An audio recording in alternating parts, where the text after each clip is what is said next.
সেগুলো ইন্টারমিডিয়েট পাশ করার পরে ইন্ডিয়াতে পড়াশোনা করে আসার পরে মা বাবার অবাধ্যই একরকম।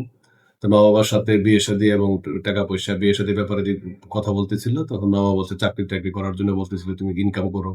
এই নিয়ে কথা কাটাকাটি হয়ে তাদের পারিবারিক কলহ হয়। কলহ হওয়ার এক পর্যায়ে সে একটি ছোট্ট কাঁচি, হ্যাঁ, মাত্র একটি ছোট্ট কাঁচি, কিন্তু সেই কাঁচি কেড়ে নিল দুটি সুস্থ সবল মানুষের জীবন।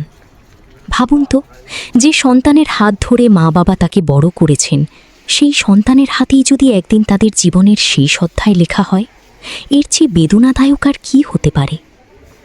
চট্টগ্রামের আনোয়ারা উপজেলার গুজরা গ্রামের এই মর্মান্তিক ঘটনায় স্তব্ধ পুরো এলাকা। আনোয়ারা থানার অফিসার ইনচার্জ জুনায়েদ চৌধুরী জানান, প্রাথমিক জিজ্ঞাসাবাদে গ্রেপ্তার হওয়া ছেলে জানিয়েছে সে বিয়ে করতে চেয়েছিল, কিন্তু মা বাবা আপত্তি করায় ক্ষোভের জেরেই এই ঘটনা ঘটেছে বলে সে দাবি করেছে। পরে পুলিশ তাকে আদালতে পাঠিয়েছে। আজ একটি প্রশ্ন সমাজের সামনে দাঁড়িয়ে আছে, একজন বেকার সন্তানের কাছে কি মা বাবার চেয়ে বিয়েই বড় হয়ে গেল? এই ঘটনার উত্তর হয়তো আদালতের বিচার দেবে, কিন্তু আমাদের জন্য এটি একটি বড় শিক্ষা রেখে গেল। সন্তানের বন্ধু-বান্ধব, চলাফেরা, মানসিক অবস্থা ও আচরণের পরিবর্তনের দিকে পরিবারের সতর্ক নজর রাখা অত্যন্ত জরুরি। মনে রাখবেন, একটু সচেতনতা হয়তো একটি পরিবারকে বাঁচিয়ে দিতে পারে, আর একটি ভুল সিদ্ধান্ত মুহূর্তেই ধ্বংস করে দিতে পারে একটি সংসার।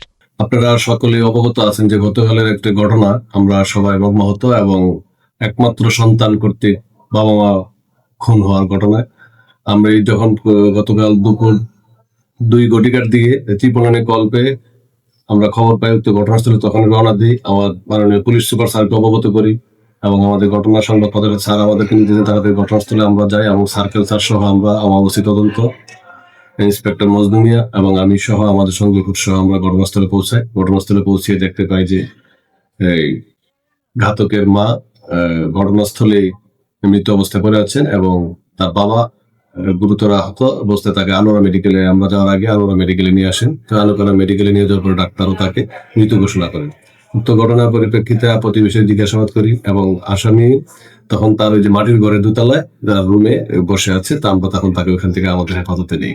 হেফাজতে নিয়ে আমরা তার ভিকটিমের বাবা, তো আসামির বাবা তো আনোয়ারা মেডিকেল ছিল, তো ওখানে আমরা শ্রোতাল প্রস্তুত করি এবং যে তার মা কল্পনা দাস আমরা শ্রোতাল প্রস্তুত করে আমরা মেডিকেলে, চট্টগ্রাম মেডিকেলে মর্গে প্রেরণ করি পোস্টমর্টমের জন্য। আপনারা যখন ওনাকে গ্রেফতার করছিলেন তখন কি উনি কি মাদকাসক্ত ছিল? এটা মাদকাসক্ত আসলে তেমন পাই নাই, তাকে নাকি শুনেছি তাকে ইয়েতেও নেওয়া হয়েছিল, রিহ্যাবেও নেওয়া হয়েছিল আগে।